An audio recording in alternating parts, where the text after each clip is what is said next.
तर मित्रांनो, होळीच्या सुट्ट्या संपल्या होत्या आणि वेळ झाले होते आयुषला परत त्याच्या सासूरवाडीला सोडायला, म्हणजेच त्याच्या शाळेत सोडण्याची. मग काय पटापट तयारी केली. तब्येत बरोबर नसल्यामुळे घसा खूप दुखत होता, त्याच्यामुळे आवाज थोडा वेगळाच येतो. तयारी करून बसलोच होतो, तेवढ्यात आईने चहा पापडीचा नाश्ता आणून दिला.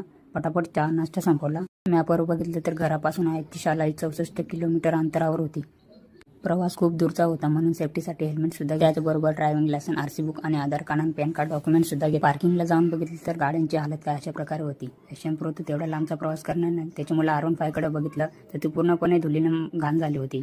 आपल्याकडे फक्त एकच ऑप्शन उरला होता, ते म्हणजे आपले होंडा शाईन. पटापट होंडा शाईनला बाहेर काढून तिला पुसून घेतलं.